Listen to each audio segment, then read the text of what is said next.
Bismillahirrohmanirrohim. Alhamdulillahi robbil alamin. Allohumma solli ala Muhammadin va ala alihi va ashabihi ajma'in. Keyingi o'rganadigan darsimiz yozilmasa-da o'qiladigan harflar. Xosatan alif harfi. O'zi aslida bor, lekin yozilinmagan. Shuning uchun biz xuddi ularni o'zini aslini o'rniga qo'yib, borday o'qib ketamiz. Tushunarli? Yozilmagan, lekin o'qiymiz. Bunaqangi holat o'zbek tilida ham bor aslida. Misol uchun eshak so'zini oladigan bo'lsak, bitta shay bor, lekin biz buni talaffuzida eshak deymiz. Biroz g'alati misol ketib qoldi. Boshqa misol keltiraman. Misol uchun mazza degan so'zni oladigan bo'lsak, aslida mazza yozilgan bitta z bilan, lekin biz buni ikkita z bilan mazza deymiz. Mazzangiz yaxshimi deymiz yoki bo'lmasam mazza qildik deyiladi. Ikkita z bilan. Mana shunday. Bu rostakam %100 to'g'ri kelmasligi mumkin, shunchaki sizlar uchun tushunarli bo'lishi uchun. Endi bu arab tilidagi yozilmasdan o'qilinadigan harflarda aslida rostakam bor, lekin uni yozmasdan tashlab ketilgan. Agar siz arab tilini o'rganish uchun o'rganyapti turgan bo'lsangiz, sizda bu muammo bo'lmaydi, chunki bu so'zlar juda ham mashhur so'zlar, ko'p ishlatiladigan so'zlar, sizga bu o'qishda qiyinchilik tug'dirmaydi. Agar siz tajvid uchun Qur'on o'qish uchun o'rganyapti turgan bo'lsangiz, unda mushafda mana shu harflar uchun alohida bunday belgi bor. Alohida ajratilgan bo'ladi, toki sizni adashib ketmasligingiz, chalg'ib qolmasligingiz uchun. Fathani tikka holatda yozilgan, misol fatha bu bo'lsa, buni sal uzuncharoq qilib tikka qilib qo'yilgan, toki mana shu yerda qo'shimcha alif bor, ikki harakat cho'zgan degani. Tushunarli? Siz ikkala holatda o'rganmang, baribir oson. Qiyinchiligi, muammosi yo'q. Ayniqsa mushafda bu juda ham sodda, oson holatda yozilgan, o'qishga juda ham oson qilingan mushaf. O'qishni boshlaymiz. Birinchi so'zimizda aslida ilahun yozilgan, cho'zuv yo'q lamda. Lekin ilahun mana bunday o'qilinadi. Ilahun lamda cho'zuv bilan o'qilinadi. Bu yerda hozir mana shu ikki holatdagi harakat lamga qo'shilib ketib qolgan, chunki bu yozilishda ayrim bu kompyuterda yozilganda ana shunday o'zgarishlar bo'lib turadi. Lekin mushafda bunaqangi aralashib ketgan qiyin holatda bo'lmaydi. Ilahun o'qidik. Ilahun. Bunisida Rahmanun.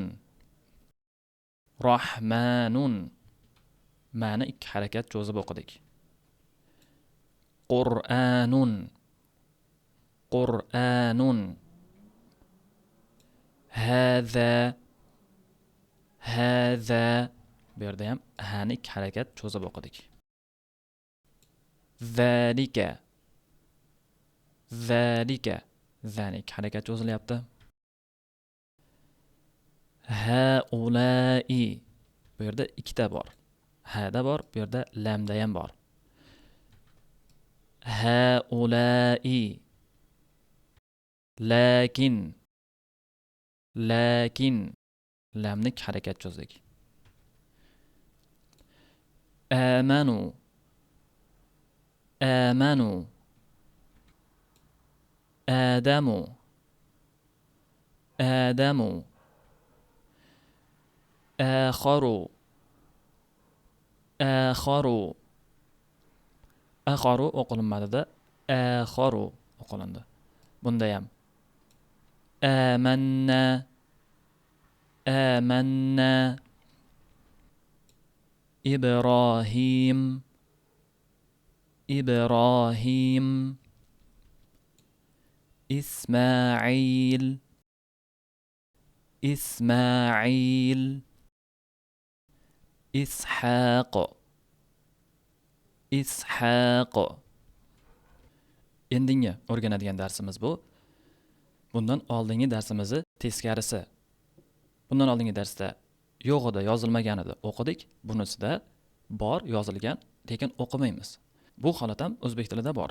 Misol uchun bizda juda ko'p uchraydigan i harfini talaffuzda tashlab ketamiz.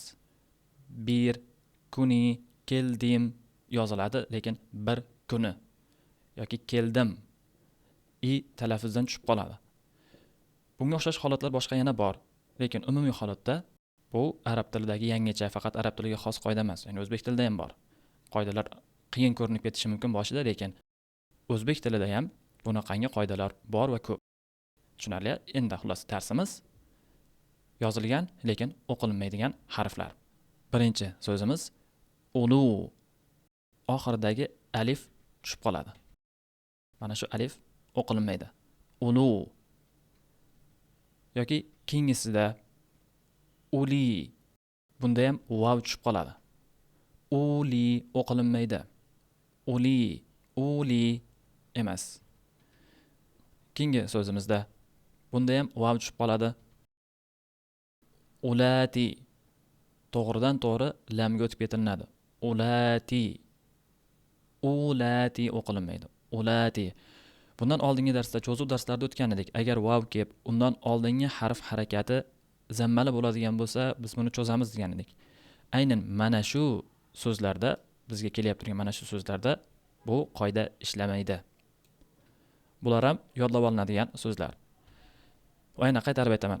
Arab tilini o'rganayotgan bo'lsangiz, bular mashhur so'zlar, o'zini holati bo'ladi, o'rganib olasiz. Agar tajvid uchun o'rganib turgan bo'lsangiz, alohida ishorasi bor. Uni ham payt kelganda o'rgatib o'tib ketaman. Sizga muammo bo'lmaydi. Sizni chalg'itib qo'ymaydi. Keyingi so'zimiz ulai. Bunda ham vav tushib qoladi.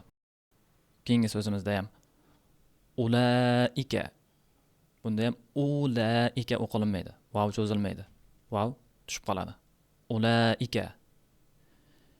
Keyingi so'zimizda amanu. Bunda alif tushib qolyapti oxiridagi. Amanu o'qiladi. Keyingisida ham aminu alif tushib qoladi. Aminu. Qalu. Bunda ham alif. Qalu. I'lamu. Bunda ham alif tushib qoladi. I'malu. Pastdagilarda hammasida alif tushib qoladi, o'qilinmaydi. Yozilsa-da o'qilinmaydigan harflarni o'rganishda davom etamiz. Endi uzunroq bo'lgan so'zlarni o'qiymiz. Va mana shu so'zlarning hammasi Qur'onda kelgan. Agar hozir siz noldan o'rganib kelyaptirgan bo'lsangiz, xursand bo'ladigan daraja deganim. Chunki Qur'on oyatlarini o'qishni, o'rganishni boshlayapsiz. Hali o'rganadigan narsalarimiz bor, lekin hozircha ham yaxshi bir natijaga erishdingiz, yetib keldingiz. Birinchisidan boshlaymiz. Bu qizilda yozib ishora qilib qo'yilganlarim, bu men o'zim yozganman. Sizga osonroq bo'lishi uchun mana bunday X qilib yozib qo'yganman. Ya'ni mana shu harf tushib qoladi degani.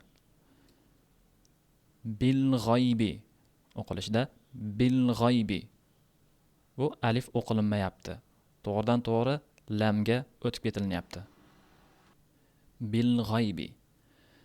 Nima uchun alif o'qilinmasdan lamga to'g'ridan to'g'ri o'tib ketilinyapti?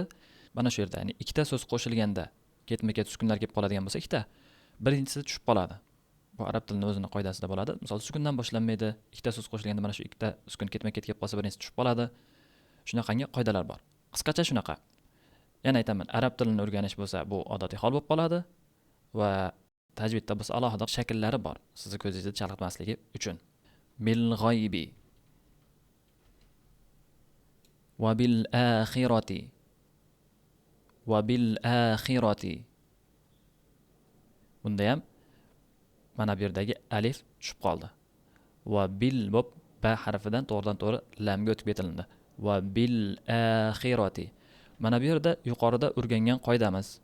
Yozilmagan lekin o'qilinadigan alif harfi. Akhira bo'p. Va bil akhirati. Kal farashi. Bunda ham to'g'ridan to'g'ri lamga o'tib ketildi. Wal asri.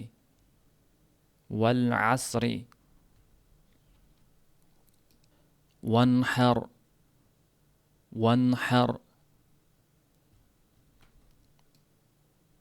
Wal mushrikina.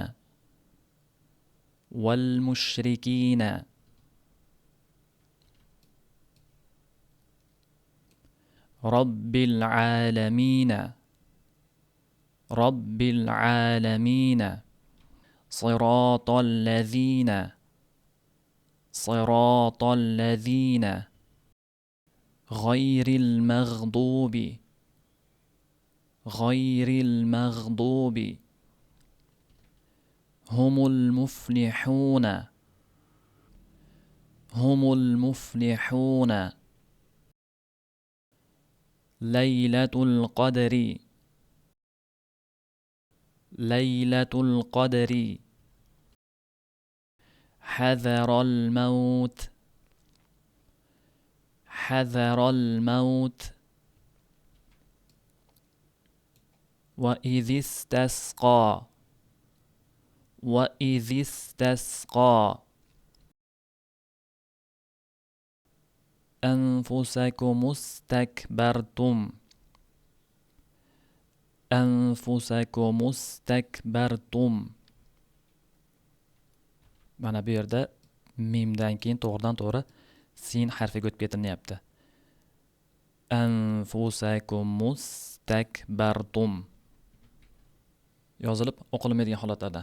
Bu keyingi holat lam harfini tushib qolishi. Attaba'u attaba'u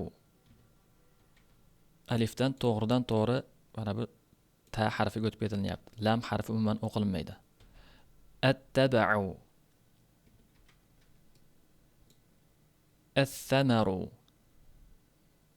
الثمر الدخل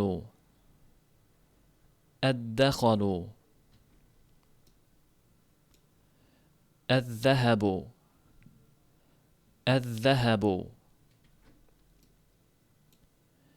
الرصد الرصد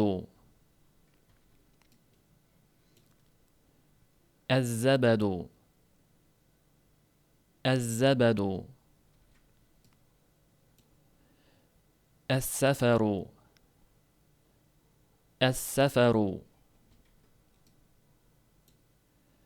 الشجر الشجر الصفر الصفر الضرر الضرر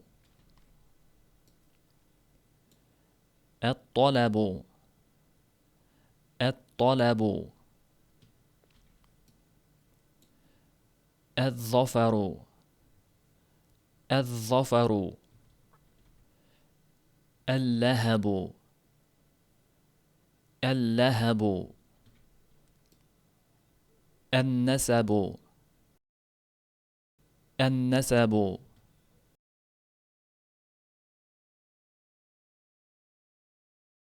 Bular ikkita so'zni bir-biriga qo'shib o'qish. Yuqoridagi qoida bilan bir xil, yuqoridagi o'qilish bilan bir xil, faqat endi ikkita so'z baravar kelganda qanday qo'shib o'qilinadi? Huvattaba'u huvattaba'u. Bu yerda endi ikkita harf tushib qolyapti. Huvattaba'u huvattaba'u. Bu yerdan vavdan to'g'ridan to'g'ri shaddaga o'tib ketilyapti. Huvattaba'u huvassamaru huvassamaru huvaddakhalu huvaddakhalu huwadhahabu huwadhahabu huwarrasadu huwarrasadu huwazzabadu huwazzabadu huwassafaru huwassafaru huwashajaru huwashajaru huwassafaru huwassafaru huwaddararu huwaddararu huwattalabu huwattalabu huwadzafaru huwadzafaru هو اللهب. هو اللهب. هو النسب. هو النسب.